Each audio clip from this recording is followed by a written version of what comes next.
everybody. Hopefully you're staying somewhat cool in this weather. That's been a hot couple. It's nice. It's been a hot couple days, at least for me. So I'm glad to hear some people are enjoying it, but it's been kind of hot. Not used to this level, but nice and cool in here, which is nice. So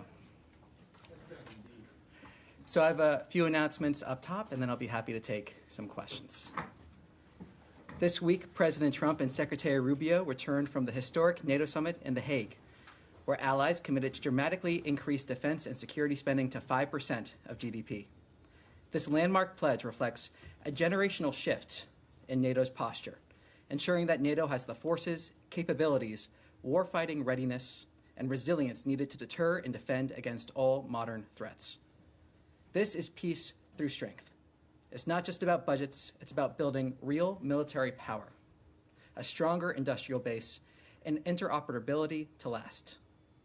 As President Trump said, this is a monumental win for the United States, for Europe, and for the cause of transatlantic peace and prosperity. The President's leadership deserves full credit for the reinvigorating NATO and restoring strategic clarity to the alliance. Today, the Secretary announced a new visa restriction policy for family members and close personal and business associates of drug traffickers sanctioned under Executive Order 14059. This will not only prevent them from entering the United States, but it will serve as a deterrent for continued illicit activities. We will continue to use all necessary tools to deter and dismantle the flow of fentanyl and other deadly drugs from entering our country. Tomorrow, Secretary Rubio will host the ministerial signing of a peace agreement between the Democratic Republic of the Congo and Rwanda, right here at the Department of State. This is a significant milestone for peace in the Great Lakes region, and a reminder that peace on paper must be matched by implementation on the ground. As the Secretary has made clear, implementation enables the economic investment and regional stability we all seek. The United States is proud to support this hard-won progress. And next week, Secretary Rubio will host foreign ministers from Australia, India, and Japan for the 2025 Quad Foreign Ministers meeting on July 1st in Washington, D.C. The Secretary's first diplomatic engagement was with the Quad, and next week's summit builds on that momentum to advance a free, open, and secure Indo-Pacific. This is what American leadership looks like: strength, peace, and prosperity. And with that, I'll take some questions. There's nothing on GHF? So what I can say on GHF, actually, anticipating this question. So what I can say is we have approved funding for $30 million to the Gaza Humanitarian Foundation. And we call on other countries to also support the GHF, the Gaza Humanitarian Foundation, and its critical work. A track record of distributing over 46 million meals distributed to date, all while preventing Hamas looting, is absolutely incredible and should be commended and supported. From day one, we said we are open to creative solutions that securely provide aid to those in Gaza and protects Israel. This support is simply the latest iteration of President Trump's and Secretary Rubio's pursuit of peace in the region. This is a technical question. Do you happen to know what account that money is coming from? At this point, I do not. I'll take it back and see if we can. All right, and then for something completely different, and I'll stop after this, just are you aware of any RIFs being issued today? At this time, I have nothing to announce on that front. I'm not aware of anything to that effect. Thank you. Yes. Hi, Tommy. I'll keep with the reorganization. So I'm just wondering, so you guys have the July 1st deadline for state reorg, right? There's an injunction by a federal judge that effectively blocks the department from implementing agency-wide layoffs. And there's SCOTUS potentially weighing on this. So can you tell us, if we don't hear from SCOTUS by July 1st, which is Tuesday, is the State Department still going to go ahead with reduction in force? Well, I'm not going to speculate and tell the future on hypotheticals, but I can tell you we have no plans here at the department to violate a court order. Right. So you're saying that if SCOTUS between now and July the 1st does not weigh in on this, then the July 1st deadline will inevitably be postponed? Well, my first answer stands, and I'm not going to speculate further on that. We have no plans here at the department to violate. Okay. One more on this. We understand the Foreign Affairs Manual recently has been tweaked. to prepare for the foundation of the RIF procedures. This administration has eliminated DEI, and it said it's bringing back merit-based. However, we understand that some of the RIFs will depend on where a foreign service officer, for example, is working at the moment.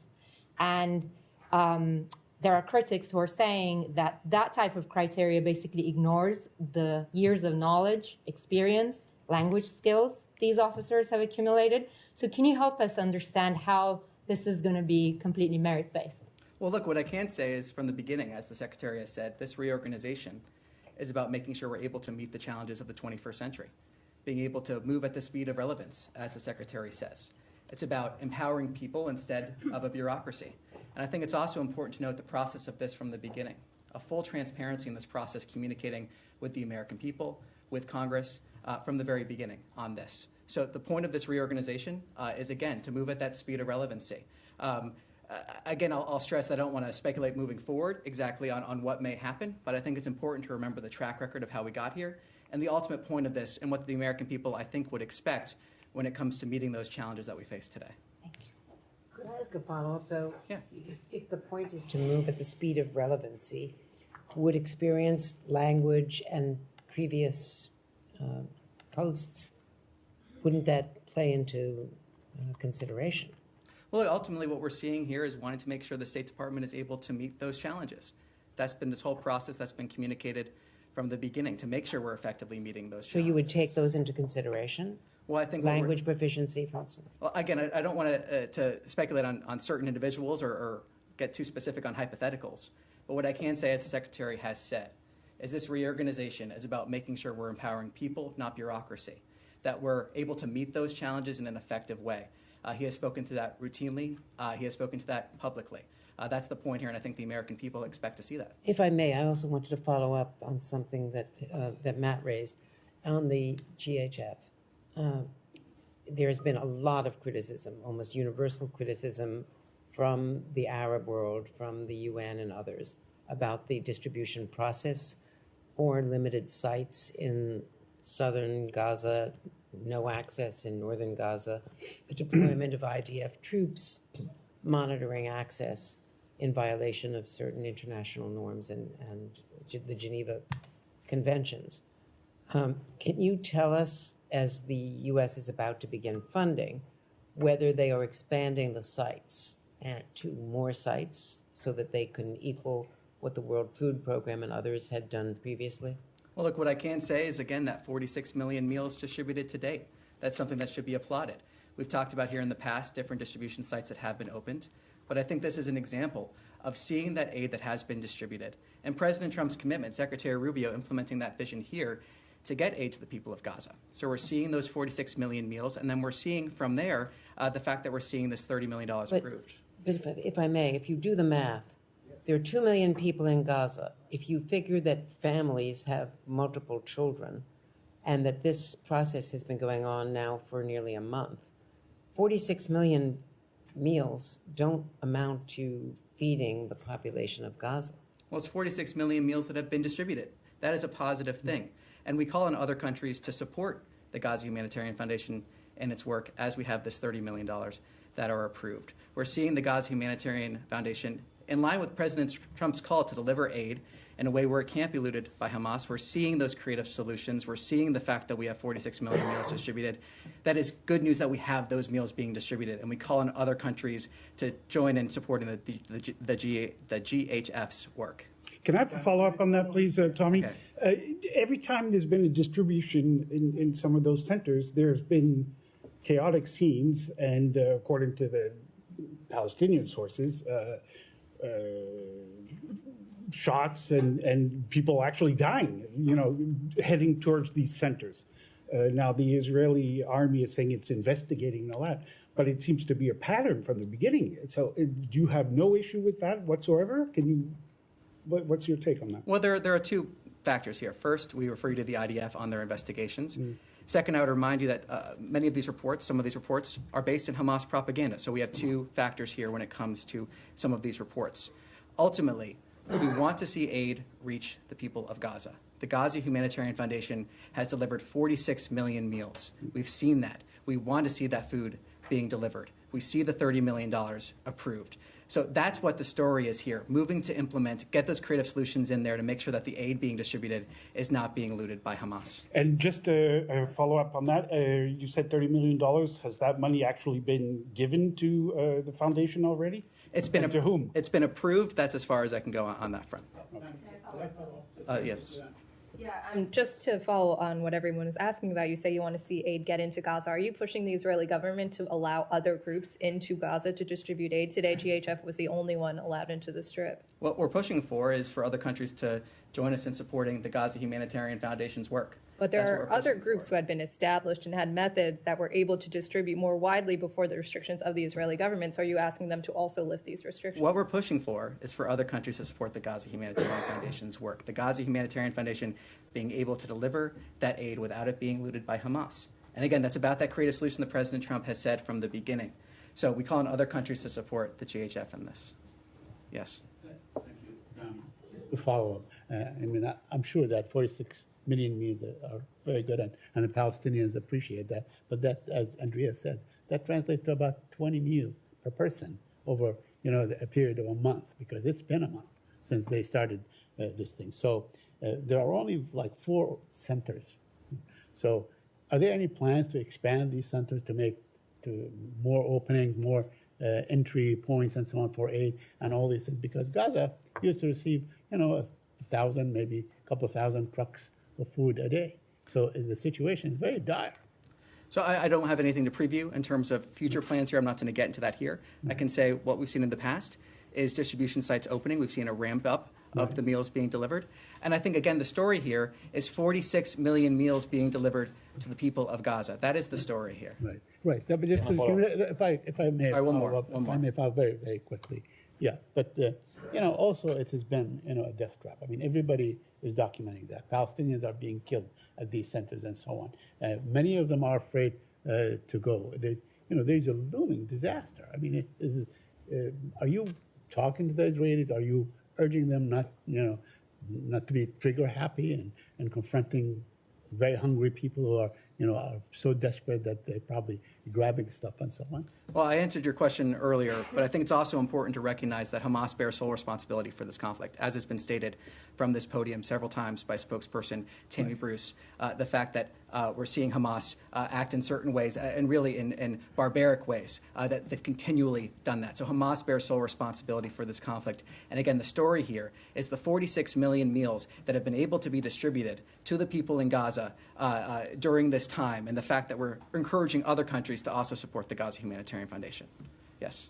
Thanks, Tommy. Sticking on the JHF, do the Americans plan on playing, other than the role of a benefactor here, any other role in terms of management, in terms of security? There were 8 Palestinian GHF contractors that were shot dead, last week? What is the role here, other than here's cash? Well, look, fundamentally, again, we're wanting to make sure we get those resources in a way that helps deliver that food, helps deliver that aid. I have no further details for you at this time. We may have more details in the days ahead. But ultimately, this is about those 46 million meals and trying to get more aid into Gaza in the sense of that $30 million that's been approved for the Gaza Humanitarian Foundation. Special Envoy Witkoff stressed moving forward with the Abraham Accords. President Abbas wrote a letter to President Trump, basically, congratulating him on the Iranian ceasefire, expressing his desire to move forward with the peace process here. I'm trying to figure out, because there's been almost no discussions between, at least publicly, between the State Department and the Palestinian Authority. I know Tammy always says just because you don't see it doesn't mean it's not going on. But where if Hamas is going to be out of the picture, maybe Arab countries don't know where it's going, what is the State Department's vision for future Palestinian Authority involvement in the region? What is the vision? What is the policy? Well, right now, what we're looking at is trying to get a ceasefire. That is our focus. Our focus now is the ceasefire we need to see. Our focus is getting to that ceasefire, standing with Israel's right to defend itself, its right to protect itself. That's where we are currently. That's where our focus is. And that's where it's going to remain until we reach those goals. Yes. Hi, Tommy, I'm going to stick on this subject just for a little bit more. You keep saying that the story is the distribution of 40 plus million meals. And we're trying to just point out all of the other multifaceted angles of what's going on here, given that the government is about to invest a lot of money into this. So I'm just wondering, like, why, again, to Jenny's question, does this mean the US government doesn't support the World Food Program trying to get into Gaza right now? If not, why not? We're just trying to get a clear answer on why is it just one organization and not the others? Well, as I just said, what this indicates is the fact that we have $30 million approved for the Gaza Humanitarian Foundation. That's what this indicates. We've also seen the Gaza Humanitarian Foundation, as I was saying, been able to deliver aid in a way that is not being looted by Hamas. The story here, again, as I've said, as you pointed out, is that 46 million meals. That's the story here, and the fact that we're encouraging other countries to step up and support this. The President's been clear. He's been looking for those creative solutions to get aid into Gaza. This is one of those indicators showing a follow-through on that commitment from Secretary Rubio here implementing that vision at the State Department. And I don't know, sorry, if I could just have one more. I don't know if you've seen in the last couple of weeks, there was an American security contractor who used to work for the organization. He wrote his experience in ZTO, and he described how the contractors, the Americans going to work for the Gaza Humanitarian Foundation, were themselves not getting enough sleep, not getting enough to eat. He describes how some of the contractors were picking up food from the ground, food that was supposed to go to the Palestinian people. I'm just going to very quickly read this to you. He said, "We're telling crying women trying to pick up food for their families that they had to go, and they were looking at this food on the ground that they desperately needed, and they couldn't take it." He said it was absolutely horrific. So when you say the story is that they are getting millions of meals out, the other side of it is that there are many more people who are not getting food, and it's not enough food, and the security situation on the ground, other stories are starting to come out about people who are actually there. So do you have a comment on the experience of some of these contractors who you're about to fund? Well, every single one of these briefings, every single day, we have conversations about the situation in Gaza. Every single day, we have those conversations. And every single day, we've been working in terms of trying to figure out creative ways to get aid to the people of Gaza. Every single day, we've been working on that. The humanitarian situation, trying to address that. Every single day. And what we're seeing here is that $30 million commitment to this organization. That is what we're seeing. That is the commitment that President Trump laid out in terms of trying to get those creative solutions in there. So that's really what we're talking about here, that $30 million going to the organization, the 46 million meals. But of course, we're aware of what's happening in Gaza. That's part of why the president had this commitment to get aid in there, but also to get to that ceasefire, get to that peace, talking about long-term prosperity for everyone in the region. The fact that the people of Gaza have suffered tremendously under the hands of Hamas. The president has spoken about this continually, so has Secretary Rubio. So that's part of what we're seeing here, that $30 million to this foundation. And we encourage, as I said, other countries to also join in supporting this effort. Yes. Thank you, Tommy. On Iran, there's been some perhaps mixed messaging on the diplomatic outlook. The president has said he doesn't think a deal is necessary, but Special Envoy Witkoff said yesterday that he's hoping for a comprehensive peace agreement. If talks with Iran do indeed happen next week, as the president said they would, can you say what the goal would be for those discussions? Well, I refer you to my colleague Caroline. She spoke about this at the press briefing at the White House. One of the things that she said there was the goal of an Iranian meeting is to obtain long-standing peace in the region, and I have nothing further to add to her comments. So no nuclear agreement would that be necessary? Again, nothing to add in addition to my colleague Caroline's comments. Yes, sir. Yes. Yeah. No, right here. Yep. You. Thank you. Thanks, Todd. You mentioned Israeli army investigations into some of the food distribution incidents at these GHF sites. On June 2nd, Ambassador Huckabee attacked the press for reporting on some of the scenes of chaos and bloodshed. And he said that all the meals back then initially had been distributed smoothly and with, quote, without incident. Will the ambassador amend his statement against the press if the Israeli army confirms that there had indeed been chaos and bloodshed at the aid distribution sites? Well, I'm not going to speculate on the future there. What I can say is, as refer you to my earlier answer about the two dynamics that we're dealing with. And then secondly, there's been some reporting from Israel today about what happens next, assuming there's a durable ceasefire that endures, including the US and Israel talking about bringing Syria and Saudi Arabia into the Abraham Accords, and that a peace plan could help Arab countries help administer Gaza if Hamas is removed. Are you able to talk about that at all, or describe the administration's next focus for the region? I'm not going to speculate. As I said, our focus remains on achieving that ceasefire. Yes. Today in Riyadh, there was a meeting between Saudi Foreign Prince Faisal bin Farhan and U.S. Special Envoy Tom Barak. Can you give us more details or read out about the meeting? Nothing to preview here. I'll take back your question and see if there's anything we're able to And I have a follow-up about the GHF. You said that there are investigations. Or are you aware that there are investigations from the Israelis? Because you said that they are looting by Hamas, but we are seeing kids dying. So why they are using force when there are kids like just trying to get food that they are in dire need for? As I said, the humanitarian situation in Gaza is part of why we have seen the president call for creative solutions to get aid into Gaza. It's important to remember, though, that, as I said again, Hamas bears sole responsibility for this conflict. That is fundamental, and what we're seeing here is the president saying we need creative solutions to get aid into Gaza, and we're seeing $30 million approved to the Gaza Humanitarian Foundation in order to support those efforts. But there's force used next to kids who are in dire need of food. Why are the IDF using force and like bullets next to kids who are trying just to get some flour? Well, as I, again, refer you to my earlier answer of the two dynamics here. The fact that there are some examples, and the IDF has said publicly that they are investigating. I refer you to them on their investigation. Are you following this But also that there are examples, where of Hamas propaganda. So there are two different dynamics here. I refer you to them on their question. Yes. Thank you. Yeah. Thank you, Tammy. Two questions. The Russian Defense Secretary Andrei Belousov announced that thousands of North Korean engineer corps would be sent to help rebuild Kursk. Kursk is Ukraine territory. Do you think this will be an issue between Russia and Ukraine in ceasefire talks? I'm sorry, could you repeat that one more time? I missed the first part of your question. First part, the Russian Defense Minister, Defense Secretary Belousov announced that thousands of North Korean engineer corps would be sent to help rebuild Kursk, Ukraine territories. So do you think this will be an issue between Russia and Ukraine in ceasefire talks? On the issue of North Korea support for Russia or vice versa, we've spoken to that multiple times from this podium. I refer you to those earlier comments from myself and spokesperson Bruce.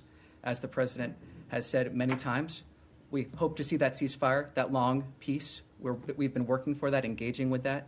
Ultimately, it is up to the parties in order to reach that. One more. Do you know how much will the U.S. increase its defense cost sharing with South Korea, and when will you discuss this issue?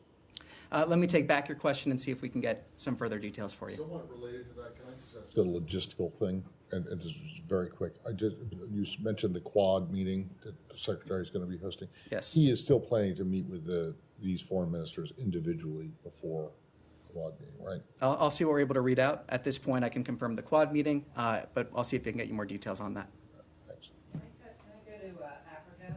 What you asked, what you talked about at the beginning. Mm-hmm. What exactly is being signed tomorrow? Because Nobel Peace Prize winner Denis Mukwege said that this peace process has been opaque, non-inclusive, that this deal rewards aggression.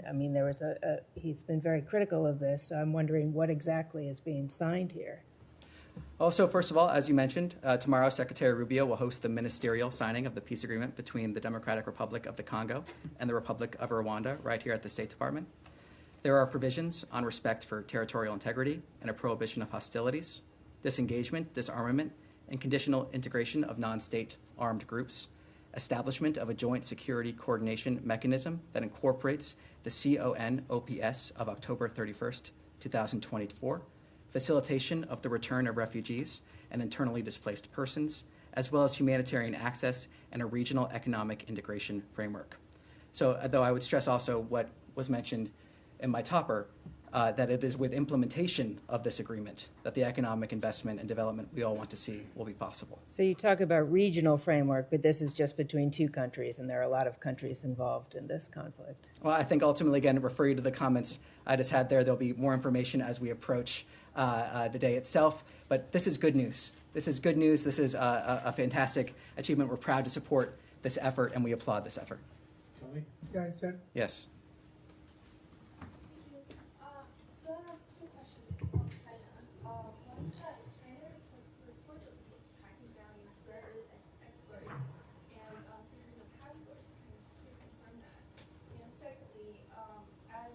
the State Department increases scrutiny on the student visas of foreign students, particularly from China, I'm wondering if the department has concerns about the Chinese student associations in the U.S., given their ties to the Chinese consulates, and they have been described as a tool to extend Chinese influence. So on your first question, I'll take that back, see if we can get you some details on that. On the second, on student visas and on our visa policies here in general, what I can say is that every single visa decision is a national security decision, and that's something that Secretary Rubio takes incredibly seriously. And I think it's the American people want that to be taken seriously, the ability to properly vet certain rules, regulations. Every single visa decision is a national security decision, no matter who you are applying for a visa. And that's, like I said, something the Secretary takes very seriously. So that's all for today. Thank you very much. Appreciate it.